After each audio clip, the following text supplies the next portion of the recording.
The crimson drift floated in the empty space between two star systems.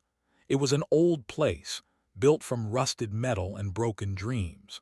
The kind of place where criminals came to hide, where traders came to sell things that could not be sold anywhere else, and where questions were never asked.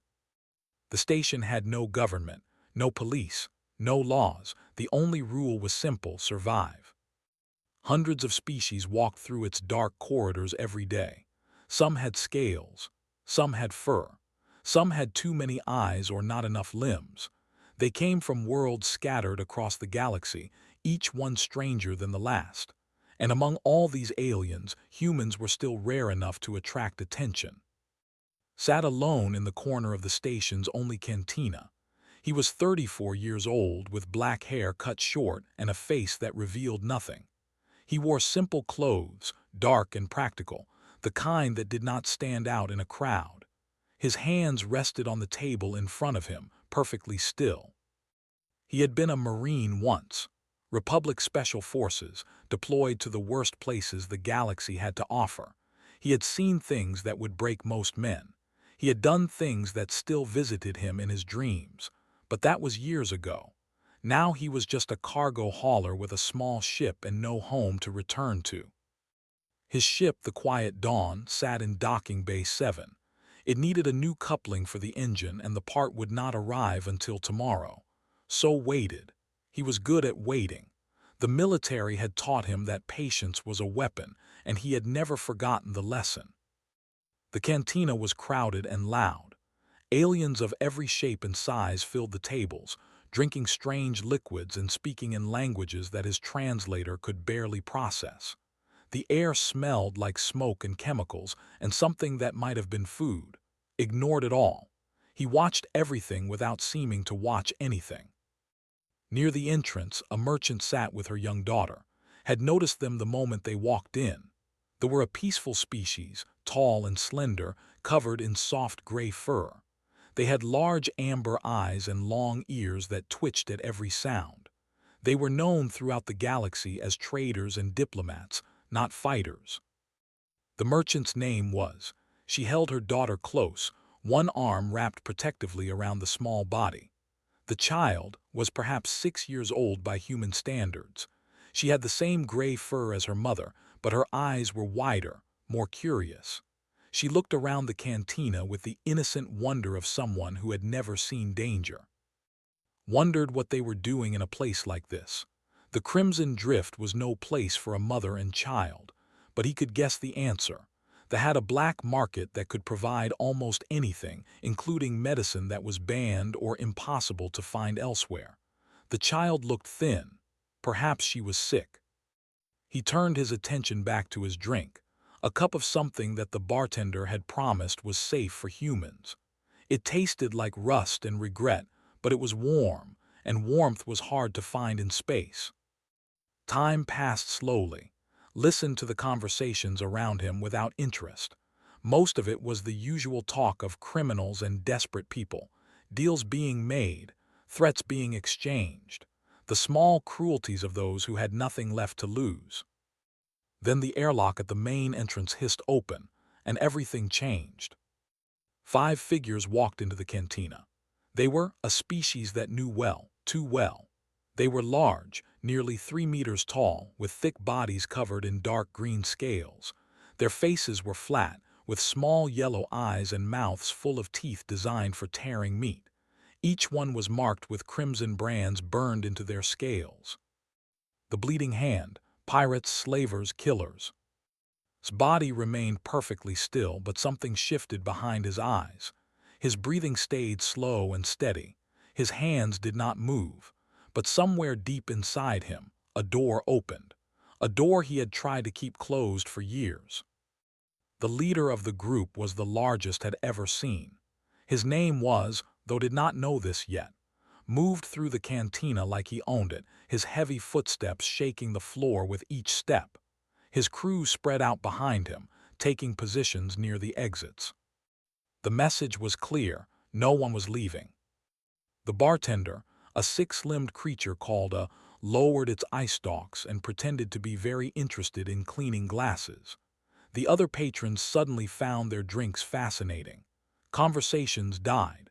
The cantina fell silent except for the hum of the station's old machinery. Smiled, revealing rows of yellow teeth. He enjoyed this. The fear, the power, these weak creatures trapped in his presence like small animals frozen before a predator. "Transit fee," he announced, his voice deep and rough. "Everyone pays. Those who cannot pay will find other ways to be useful." His crew began moving between the tables. They were collecting money, jewelry, anything of value. Anyone who protested received a blow that sent them crashing to the floor. A merchant tried to run and was caught by the throat, lifted off the ground and thrown against a wall. He did not get up. Watched, he did not move, not yet. One of the pirates reached his table. He was smaller than but still twice the size of the woman. He looked down at her with contempt, the way a predator looks at something too small to be worth eating. "Pay," he demanded. His hands trembled as she reached into her bag. She pulled out a credit chip, the last of her money. Everything she had saved for months, everything she had brought to buy medicine for her daughter. She placed it on the table with shaking fingers. The pirate laughed and took it. Then his eyes moved too. The child pressed herself against her mother, trying to disappear. But there was nowhere to hide. The pirate's yellow eyes studied her with a look that made blood turn cold. "Pretty cub," the pirate said. "Young ones like this sell well in the outer reach." His heart stopped. She pulled behind her, putting her own body between her daughter and the monster. But she was no warrior. Her people had never been warriors.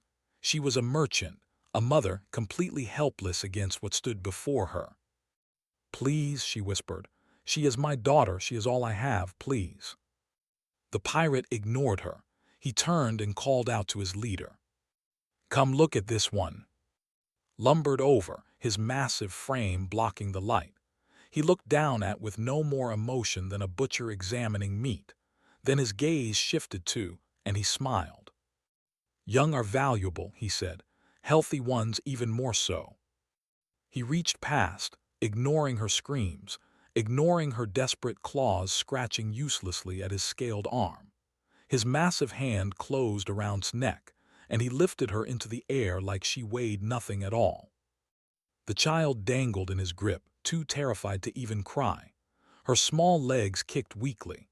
Her eyes, wide with pure fear, found her mother's face. Collapsed to her knees, begging in every language she knew. Tears streamed down her fur. She offered everything, anything, her own life if he would just let her daughter go. Examined the cub with cold satisfaction. He had done this many times before. He knew exactly how much she would bring at auction. He knew exactly which buyers would pay the most for something so young and so afraid. "Damaged goods are worthless," he said thoughtfully. "But this one is healthy. She will bring a good price in the—" He never finished the sentence. 12 meters away, stood up from his booth. No one saw move. One moment the human was standing at his booth, 12 meters away from where held the child. The next moment, he was simply there, directly behind the massive leader, as if he had always been there, as if the space between them had never existed. His right hand closed around the back of his neck. They were a proud warrior species. Their bodies were built for combat. Their scales could turn aside knives. Their bones were dense and strong. Himself had survived dozens of battles. He had killed enemies with his bare hands. He had subdermal plating installed along his spine, metal reinforcement that was supposed to make him nearly impossible to kill. None of it mattered. His fingers found the gap between the vertebrae with the precision of a surgeon. His grip tightened, and then he twisted. The sound that followed would haunt everyone in that cantina for the rest of their lives. It was wet and grinding, like stone being crushed inside a bag of meat. His entire body went rigid, every muscle locking at once. His yellow eyes went wide with something beyond pain, beyond fear. For one frozen moment, he understood what was happening to him. Then his body collapsed. He fell like a puppet whose strings had been cut. his massive frame crashing to the floor with a sound like thunder. He was dead before he hit the ground. His spine had been completely severed, the reinforced vertebrae shattered as if they were made of dry wood. Tumbled from his grip as he fell, she would have hit the floor, but's other hand was already there, catching her gently before she could be hurt. He cradled her against his chest for just a moment, checking that she was unharmed. Then he set her down carefully beside her mother.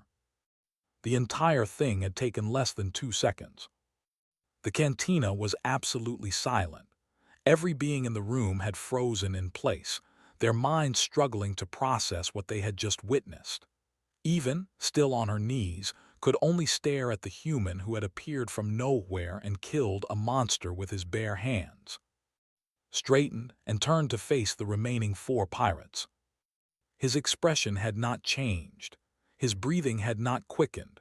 There was no rage in his eyes, no satisfaction, no emotion at all. He simply stood there, a creature half the size of looking at them with the calm patience of someone who had all the time in the world. The 4 pirates stared back at him. They were warriors, killers who had spent their lives inflicting pain and fear on others. They had never been on this side of the equation. They did not know how to be afraid. But they were learning. One of them, the youngest of the group, was the first to react. His hand moved toward the plasma pistol at his belt. It was a fast movement, trained and practiced. Against any other species in the galaxy, it would have been more than fast enough. His hand blurred. He caught the pirate's wrist before the weapon cleared its holster. Then, with a single sharp motion, he bent the arm backward at the elbow. The joint gave way with a crack that echoed through the silent room.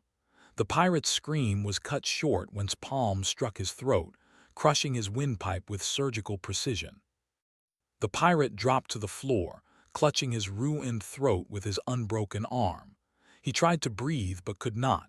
His scales were turning pale as he suffocated on his own collapsed airway. He would be dead in minutes. Turned back to the remaining 3 pirates.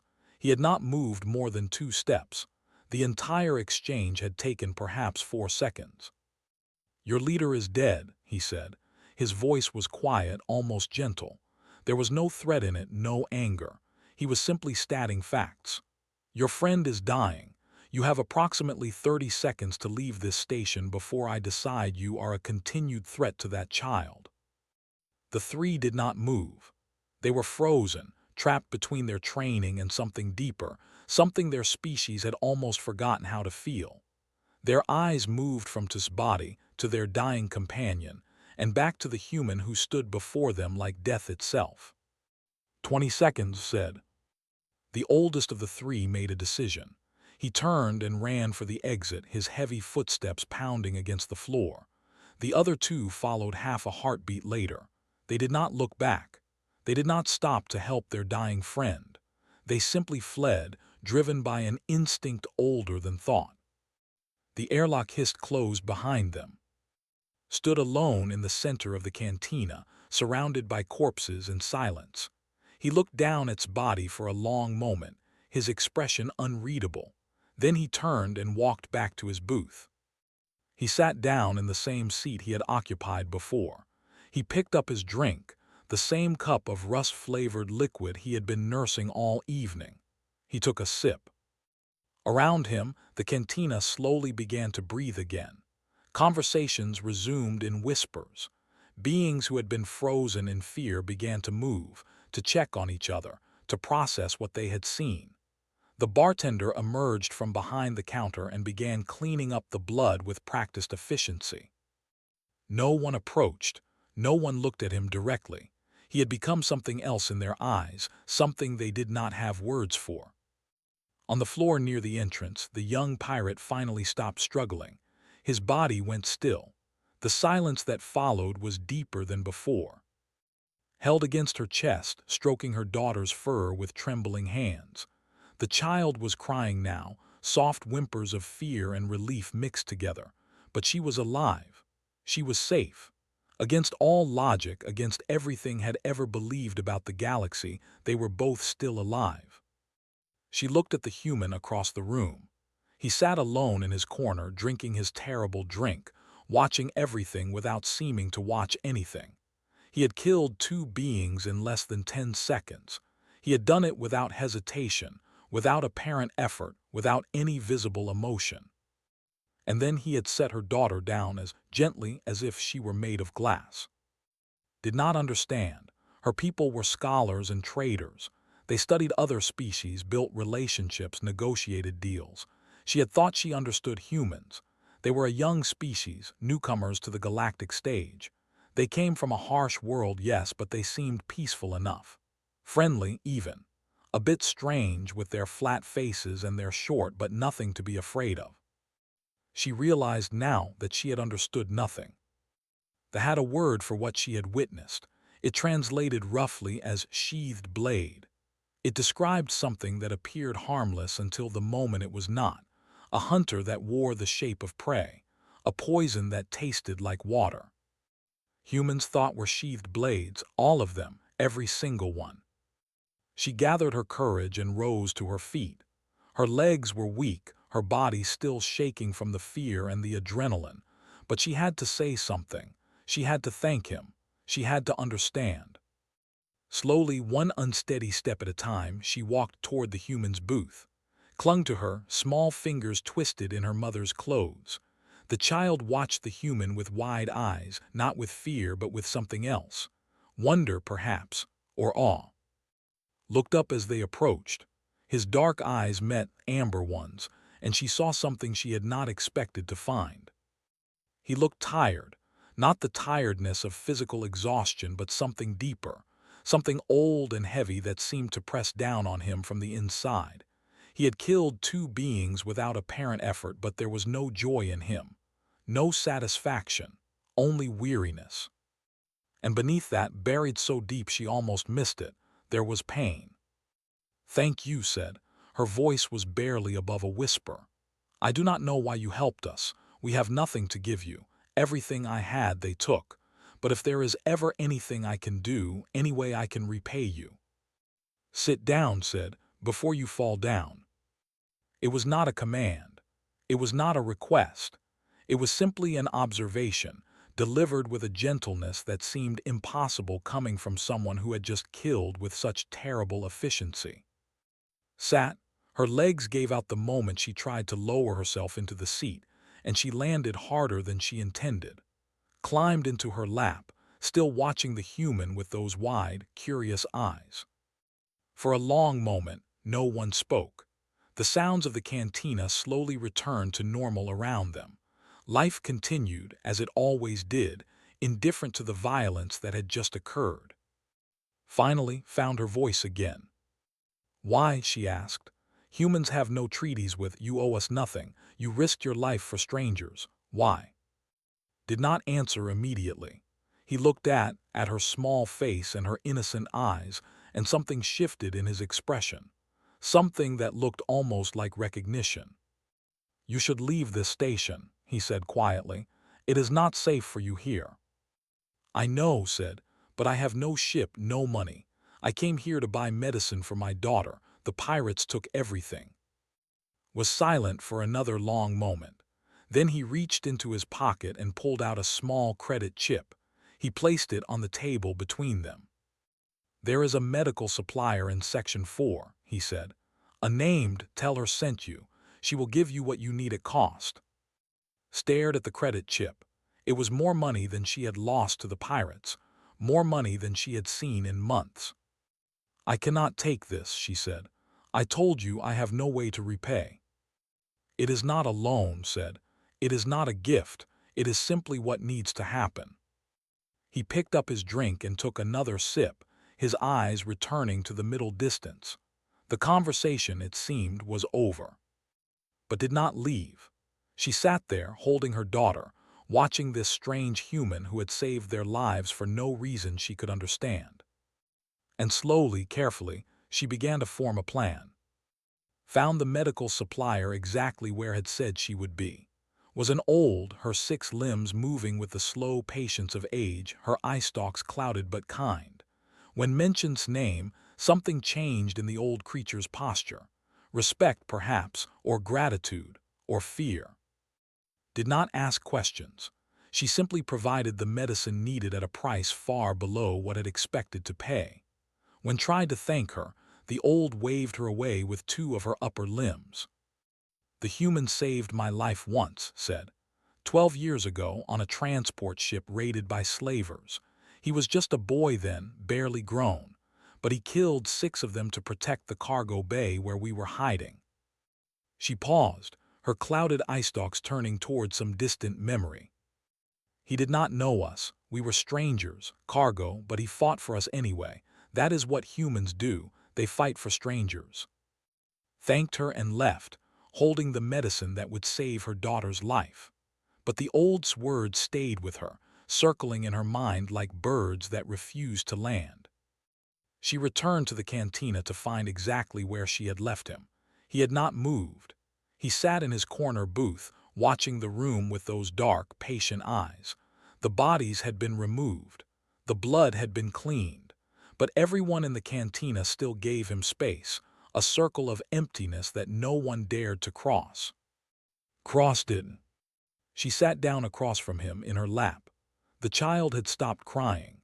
She seemed calmer now, perhaps because she sensed that she was safe, or perhaps because children are simply more resilient than adults give them credit for. "I spoke with," said. "She told me what you did on that transport ship." "Said nothing." "She said you were just a boy, that you killed 6 slavers to protect people you did not know." "Still nothing." "Is that true?" His eyes finally moved to meet hers. "Does it matter?" "Yes," said. "It matters to me. I want to understand you. I want to understand why you saved us." For a long moment was silent. When he finally spoke, his voice was quiet, almost too soft to hear over the noise of the cantina. "I had a daughter once." Felt her heart clench. She had not expected this. She had expected a soldier's answer, something about duty or honor or the simple mathematics of violence. She had not expected grief. "Her name was," continued.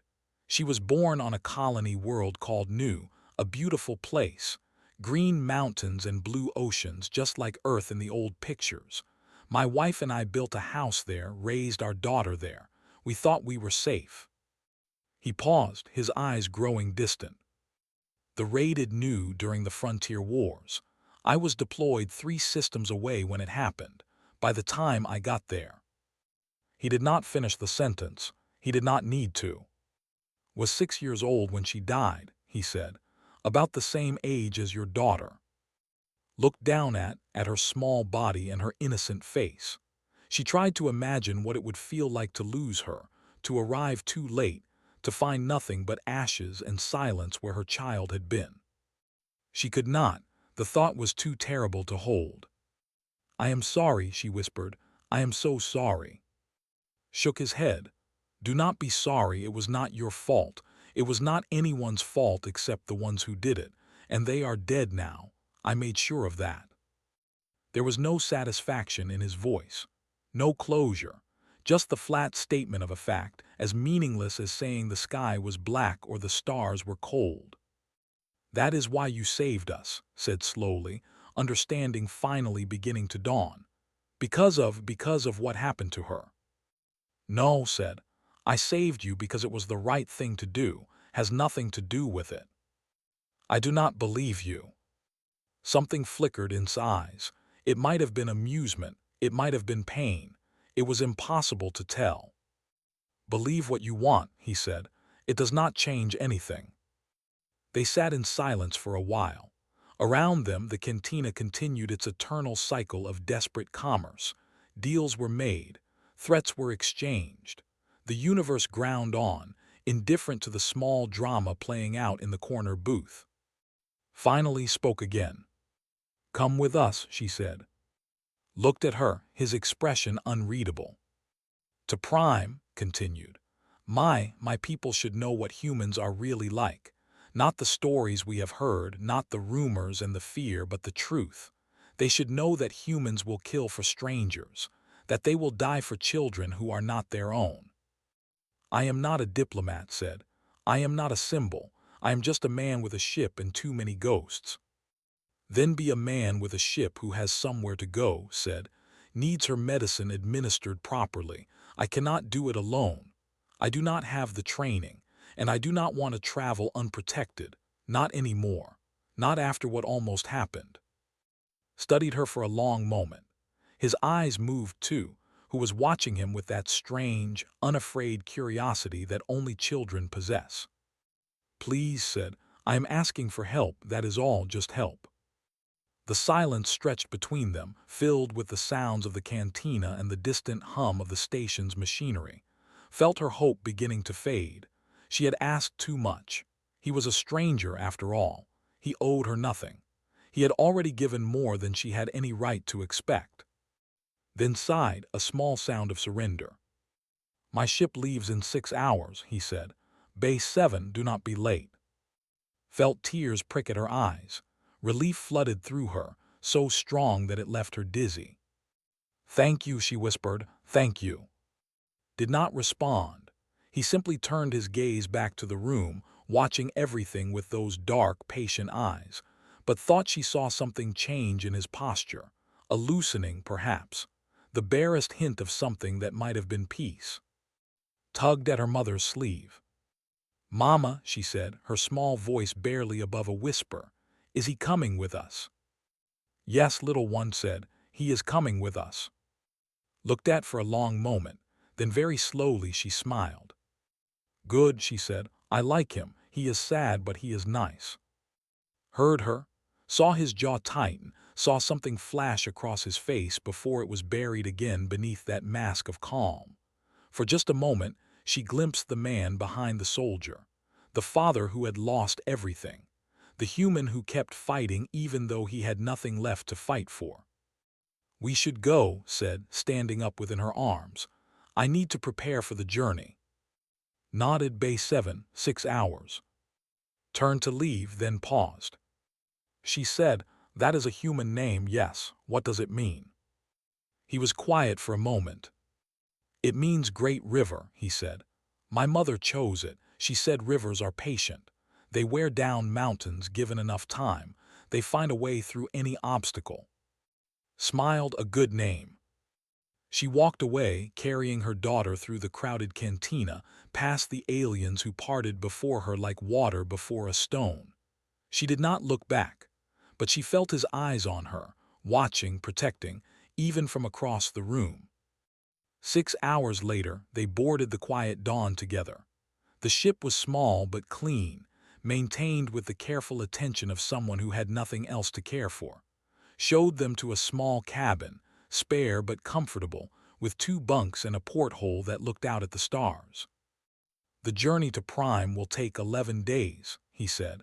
I will try not to disturb you. Then he was gone, disappearing into the cockpit to begin the launch sequence. Sat on one of the bunks, holding close.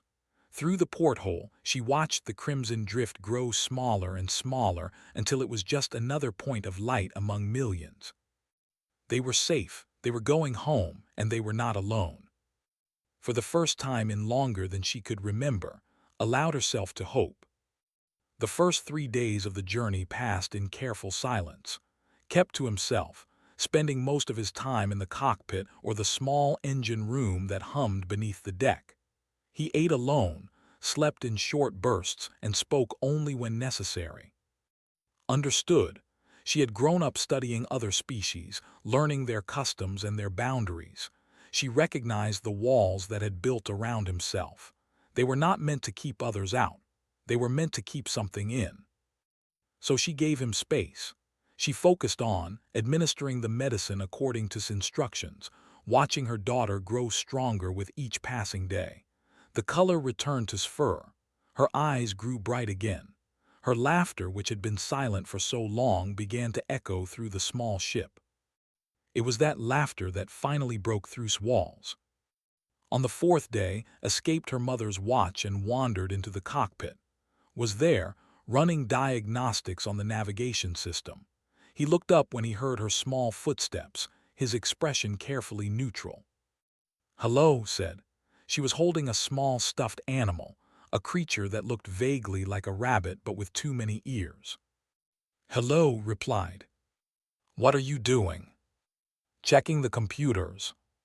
Can I watch? Hesitated. For a moment, thought he would send the child away. But then something shifted in his expression, a softening so subtle that she almost missed it. Yes, he said, you can watch. Climbed up onto the co-pilot's seat, her small legs dangling above the floor. She watched with wide eyes as worked, asking question after question about the ship, the stars, the blinking lights on the control panel. Answered each one with quiet patience. Why is space so dark? Asked. Because the stars are very far apart. The light from each one has to travel a long way to reach us. Are we traveling a long way? Yes, very long. Will we get there soon? 7 more days. Was quiet for a moment, processing this information. Then she held up her stuffed animal. This is, she said. He is my friend. He was scared of the bad men, but he is not scared anymore because you saved us. Looked at the stuffed animal, at its mismatched ears and button eyes. Something moved behind his face, something deep and painful. Is very brave, he said finally, braver than he knows. Beamed, from that moment on she followed everywhere. Watched this unfold with a mixture of wonder and heartache. She saw the way his presence affected, the way his careful walls crumbled piece by piece under the assault of her innocent curiosity. She saw the way he looked at her daughter sometimes, when he thought no one was watching, with an expression of such profound loss that it took her breath away. He was remembering. He was remembering his own daughter, the one he had lost, the one who would have been about's age if she had lived. Every moment with was both a gift and a wound, and accepted both without complaint. On the 6th day, convinced to teach her how to play a human card game called Go Fish. They sat in the small common area, cards spread between them, while pretended to read In truth, she was watching them, memorizing every detail of the scene. Do you have any fours? Asked, her small face scrunched in concentration. Go Fish replied. Drew a card from the deck and added it to her already massive hand. She was not very good at the game, but she did not seem to mind. She said, why are humans so strong? The question caught him off guard. He looked at her, his expression surprised. What do you mean? The bad man was very big, said. Much bigger than you, but you broke him like he was made of sticks. Mama says humans are dangerous, but you do not look dangerous. You look normal. Was quiet for a long moment. When he spoke, his voice was thoughtful. Humans come from a very harsh world, he said. Our planet has many things that want to kill us, animals with sharp teeth, diseases that spread through the air, whether that can destroy entire cities.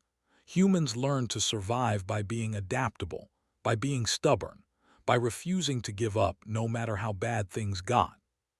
He looked at his hands, turning them over as if seeing them for the first time. Our bodies are not special, he continued. We are not the strongest or the fastest, but we do not stop, we do not quit. We keep going until the job is done or until we are dead.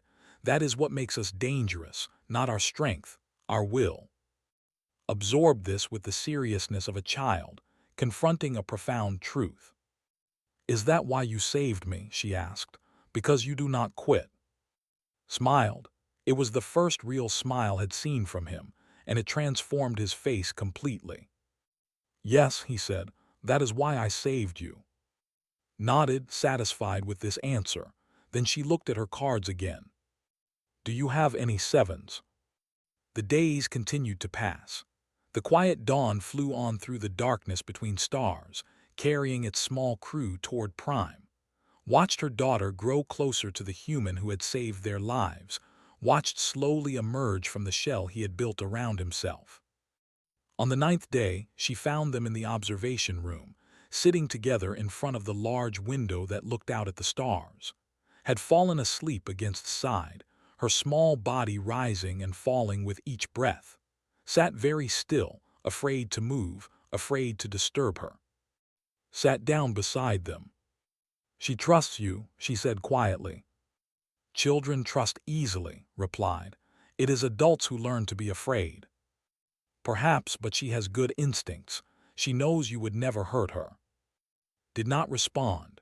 His eyes remained fixed on the stars, on the endless darkness that surrounded them. Tell me about Sid. He was silent for so long that she thought he would not answer, but then he began to speak, his voice barely above a whisper. She had her mother's eyes, he said, brown like autumn leaves.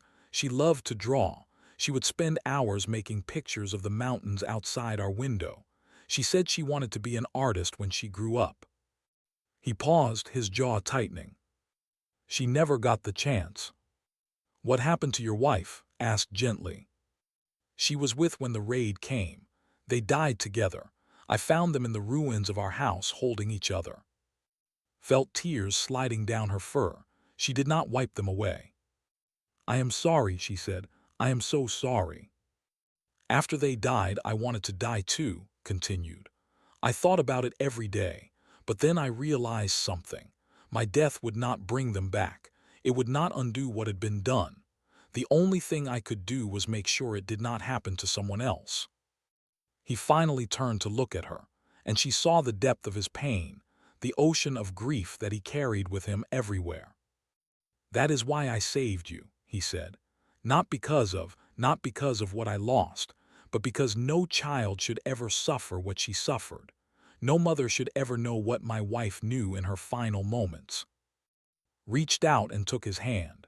It was a gesture of comfort, of connection, of simple human kindness. He stiffened at first, unused to touch, unused to compassion. But then his fingers closed around hers, and he did not let go. They sat together in silence, watching the stars, while slept peacefully between them. On the 11th day, the quiet dawn emerged from hyperspace above Prime. The planet filled the observation window, a sphere of green and gold and blue, more beautiful than anything had ever seen. She was home. But as she looked at this strange human who had become something more than a stranger, she realized that home was not a place anymore. Home was wherever the people she loved happened to be. And somewhere along the way, without meaning to, she had started to love him. Prime was everything had promised and more. The cities were elegant spires of white stone that reached toward the sky. The forests were ancient and deep, filled with creatures that had existed for millions of years. The people were kind, curious, and welcoming in ways that had almost forgotten were possible. He stayed for 3 days, intending to leave as soon as was safely in the care of proper doctors. But 3 days became a week, and a week became a month, and somehow the quiet dawn never left the docking bay. Kept her promise. She spoke to her people about what had happened on the Crimson Drift. She told them about the pirates, the child they had tried to take, and the human who had stopped them.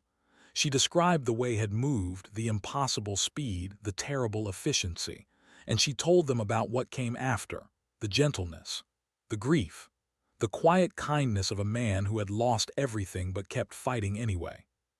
The story spread. At first it was just a curiosity, a strange tale from a distant. But as more people heard it, as scholars and diplomats began to take notice, it became something else entirely. They were not warriors. They had survived in the galaxy through trade and diplomacy, through building relationships with stronger species who could protect them. They had always believed that they understood the balance of power, the calculations of strength and weakness that governed interstellar politics. But Story challenged everything they thought they knew. Humans that had been told were dangerous. They came from a death world, a planet so hostile that simply surviving there required a level of aggression that most species found disturbing. The galaxy's major powers watched humanity with wary eyes, unsure whether to treat them as potential allies or future threats. But Story suggested something different. Humans were not randomly violent. They were not mindless predators who attacked anything that moved. They were something far more complicated. They were protectors, defenders, beings who would unleash unimaginable violence, but only in defense of the innocent. The councils spent weeks debating the implications. Scholars wrote papers. Diplomats sent messages to other species, asking if they had similar stories. The response was overwhelming. They did, everyone did. On a mining colony in the Outer Rim, a human engineer had fought off a pack of predatory aliens with nothing but a welding torch to protect a group of trapped workers. On a passenger liner above the nebula, a human teenager had overpowered 3 armed hijackers who threatened to execute the crew. On a frontier world with no name, a human doctor had refused to evacuate during a plague outbreak, staying behind to treat patients until the disease finally took her too. The stories were all different, but they shared a common thread. Humans fought for strangers. They died for people they had never met. They seemed incapable of standing by while innocents suffered, even when intervention meant their own destruction. The Dominion was among the first to take official notice. Had been a minor warlord, but his death at the hands of a single unarmed human sent shockwaves through their military command. They conducted a full investigation, analyzed every available record, interviewed every survivor. What they learned terrified them. Was not special. He was not a genetic anomaly or a cybernetically enhanced. He was simply a veteran, one of millions who had served in humanity's military forces. His physical capabilities, while impressive by standards, were within normal human parameters. Any human with similar training could have done what he did. The implications were staggering. Humanity's military numbered in the billions. Their special forces alone could field more soldiers than most species had in their entire armed forces, and every single one of them was capable of killing a warrior with their bare hands. The Bleeding Hand Syndicate quietly amended its operational guidelines. Humans were to be avoided at all costs. More importantly, anyone under human protection, explicit or implicit, was to be left completely alone. The risk was simply too great. Other powers made similar calculations. Trade agreements were revised. Military doctrines were updated. The entire political landscape of the galaxy shifted, not through war or conquest, but through the slow spread of a simple truth. Humans were not to be feared for their strength. They were to be feared for what they would do with it. Knew none of this. He spent his days helping with her work, playing with and slowly learning to live again. The grief never left him. It never would. But somewhere along the way, it stopped being the only thing that defined him. Called him Uncle now. She showed him her drawings, asked him endless questions about Earth and humans, and why the stars were so far apart. She climbed into his lap without asking permission and fell asleep against his chest, while he read reports about cargo shipments and fuel prices. Watched them together and felt something grow in her heart, something she had not expected, something that frightened her as much as it comforted her. One evening, as the sun set over the white spires of the capital city, she found alone on the balcony of their shared apartment. He was looking at the sky, at the first stars appearing in the gathering darkness. "You could stay," she said. He did not turn around. "I know. Is that what you want?" He was quiet for a long moment. When he spoke, his voice was rough with emotion. "I do not know what I want anymore. For years, I only wanted revenge. Then I only wanted to disappear. Now." He trailed off, unable to finish. Stepped closer. She placed her hand on his shoulder, felt the warmth of him through his shirt. "Now you have us," she said. "And me. We are not your family, we can never replace what you lost, but we are here, and we want you to stay." Turned to face her. His eyes were wet, though no tears fell. "Why?" he asked. "Why would you want me? I am broken. I carry death with me everywhere I go. I am not the kind of person who gets a happy ending." "Perhaps not," said. "But you are the kind of person who gives happy endings to others. You saved my daughter's life. You gave us hope when we had none. You showed us that even in the darkest parts of the galaxy, there are beings who will fight for strangers." She took his hand in both of hers. "Stay," she said. Not forever if you cannot, but for now, stay with us. Let us be your home, even if only for a little while." Looked at her for a long moment. He looked at the stars, at the city below, at the balcony door, where stood watching them with her stuffed rabbit clutched to her chest. "Can I stay?" Uncle asked. "Please." Something broke inside him. Not the grief, not the pain, but the wall he had built to contain them. He felt it crumble, felt the emotions he had suppressed for so long come flooding out. He knelt down so that he was at level. He took her small hand in his. "Yes," he said, "I can stay." Threw her arms around his neck, wrapped her arms around them both. They stood there, the three of them, holding each other as the stars came out one by one. In the years that followed, became one of the galaxy's foremost experts on human psychology. She wrote books, gave lectures, advised governments on how to build relationships with humanity. Her work helped bridge the gap between species, turning fear into understanding, suspicion into respect. Never returned to cargo hauling. He stayed on Prime, helping to raise a child who was not his own, building a life he never expected to have. The grief never left him, but it was no longer all he was. Grew up knowing two things with absolute certainty. First, that her uncle loved her more than anything in the universe. And second, that humans were the most dangerous species in the galaxy, not because of their strength, but because of their hearts. She told this to everyone who would listen. And slowly, one story at a time, the galaxy learned to understand. Humans were not monsters. They were not threats. They were guardians, protectors, beings who had evolved on a world so harsh that the only way to survive was to protect each other. And they would do the same for anyone who needed them. That was the lesson of the Crimson Drift. That was the truth that spent her life spreading. That was the ripple that one act of violence had sent spreading across the stars. A pirate had lifted a cub by the neck. A human hand had snapped his spine before anyone saw him move. And nothing in the galaxy was ever quite the same again.